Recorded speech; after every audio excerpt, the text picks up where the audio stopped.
Il y a différentes pour mes influences qui m'ont entraîné à travailler sur Oko. Elles sont diverses.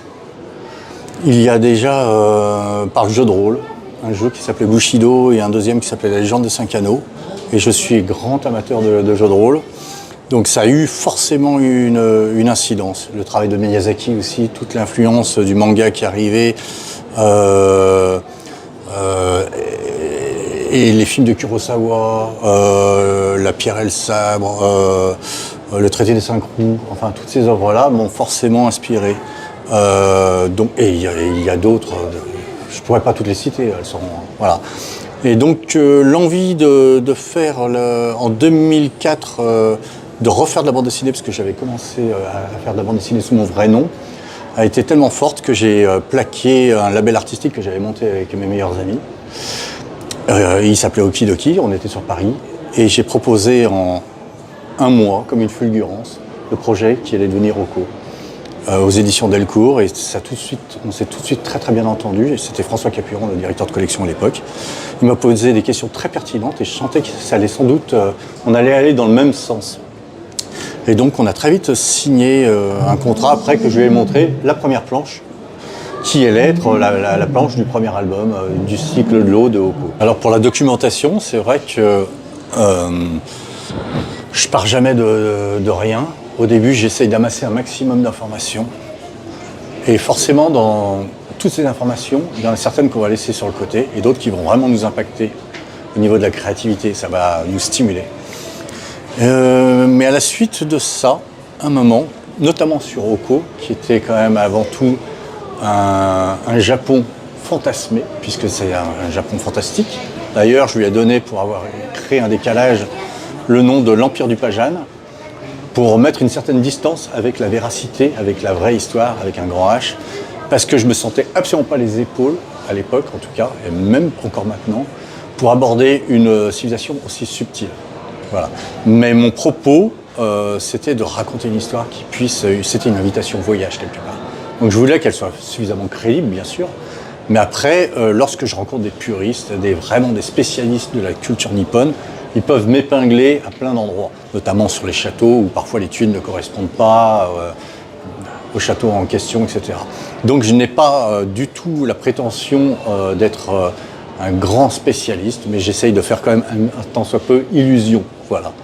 Et de m'amuser graphiquement aussi après avec tous ces codes, de les digérer et de les restituer avec ma propre personnalité. Pour les compositions, je ferai une différence entre les compositions d'un album et les images comme celle-ci, qui est une sérigraphie avec 4 passages couleurs, je crois, si je m'en souviens bien, si j'ai bonne mémoire, où je compose complètement différemment. Pour les albums, c'est une succession de cases, donc c'est de la narration. Et c'est vrai que j'ai pas mal travaillé en tant que storyboardiste pour le cinéma. J'ai eu cette chance-là, cette occasion-là. Donc je pense qu'il y a une inspiration qui est parfois liée au cinéma. Je ne dois pas être le seul, loin de là, dans ce cas-là. Et lorsque par contre je compose une image comme une sérigraphie, je pense que il y a d'autres critères qui interviennent. Notamment, j'aime bien faire poser mes personnages comme... Alors très souvent, oui, par exemple sur mes couvertures, même chose, mes personnages sont assez statiques. J'aime le côté statique plutôt que le mouvement. C'est bizarre, hein, mais je ne l'explique pas, mais donc voilà. Donc avec des poses lascives, avec, voilà, comme des rockstars parfois. Je compare mes personnages à des rockstars, c'est assez étonnant. Et d'essayer d'avoir une expression parfois avec le personnage qui peut être au centre. Là, c'est le cas, par exemple, cette image-là. Mais après, c'est difficile, hein. Je n'ai pas de recette en réalité.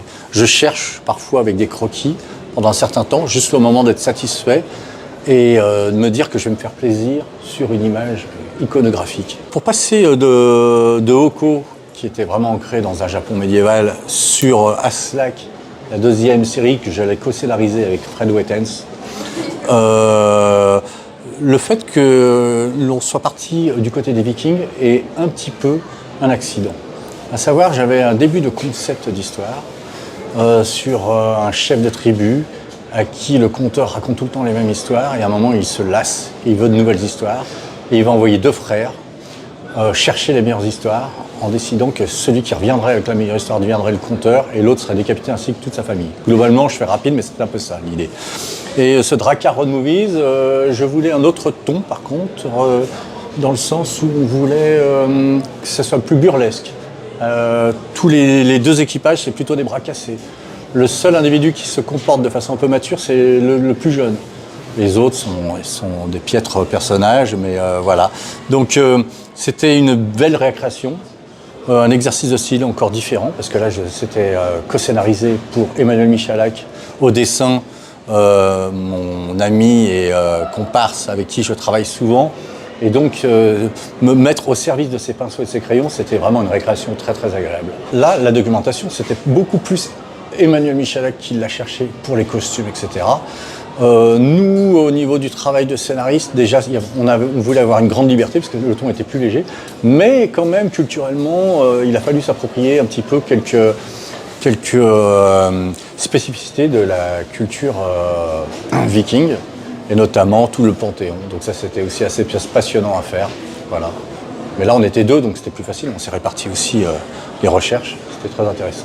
Comment je suis passé de Oko au Serpent à la Lance, ça relève aussi de l'accident, du parcours avec une forme de chance, etc.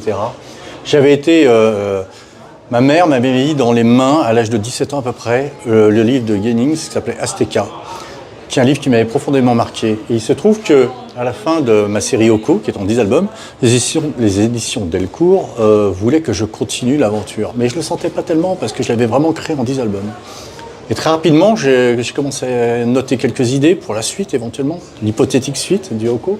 Mais j'étais en train de relire Azteca. Et j'avais en même temps une envie de faire un polar.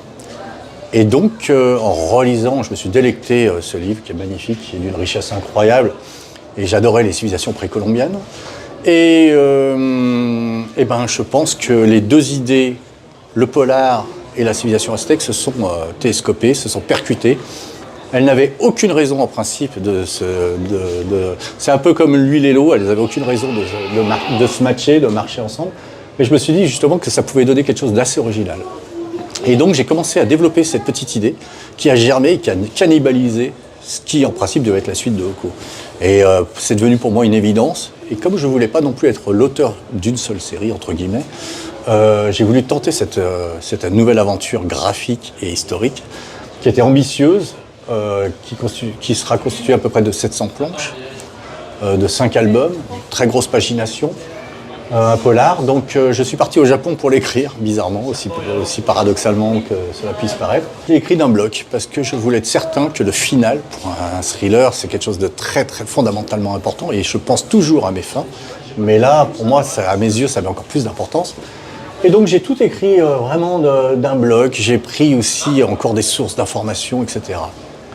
Et donc le Serpent à la Lance, il y aurait beaucoup de choses à dire dessus, sur ce thriller aztèque. Mais une des spécificités, c'est qu'en tout cas, il prend ses racines 50 ans avant l'arrivée des conquistadors. J'ai essayé de totalement le dissocier de l'arrivée en 1519 de Cortés. Je trouve que c'est assez étonnant que des civilisations précolombiennes aussi intéressantes, aussi riches, on soit parfois obligé de les rattacher au moment de l'arrivée des Portugais ou des conquistadors. Donc une des originalités, mais c'est loin d'être la seule, c'est celle-ci. C'est on ne parle que des Aztèques. Cette série, contrairement à Oko, la grande différence aussi, c'est que Oko était une invitation au voyage fantastique. Le Serpent à la Lance est un thriller qui s'inscrit beaucoup plus dans l'histoire. Et au travers de pas mal de choses, et notamment un personnage qui n'est pas central, mais qui a son importance, qui s'appelle Tlacaelel, qui était un conseiller, le premier conseiller de 4 empereurs qui se sont succédés, et qui est pour moi l'un des grands fondateurs de l'Empire aztèque. Donc voilà, j'ai voulu vraiment inscrire effectivement le Serpent à la Lance dans un récit épique, historique, où j'ai pris quand même certaines libertés, parce qu'il y a tellement de choses qui ont été détruites qu'à un moment il faut faire travailler aussi son imagination. On ne peut pas avoir recours qu'aux informations, parce qu'elles sont maigres, elles sont pauvres à un moment. Notamment, par exemple, les codex, il n'en reste que 4 précolombiens, par exemple, ce qui est très peu.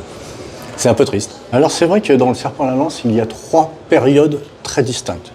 Le présent, qui est quelque part le récit principal, qui est le moment de l'enquête, Mais il y a beaucoup de flashbacks, et notamment la plus grosse partie des flashbacks reviennent vers l'école du peuple, où le personnage principal, c'est une grosse partie de sa vie, ou en tout cas les années les plus marquantes de son passé. Et c'est vrai que toute cette période de l'enfance, de ces années, j'allais dire, d'école, pour moi ont une signification très forte.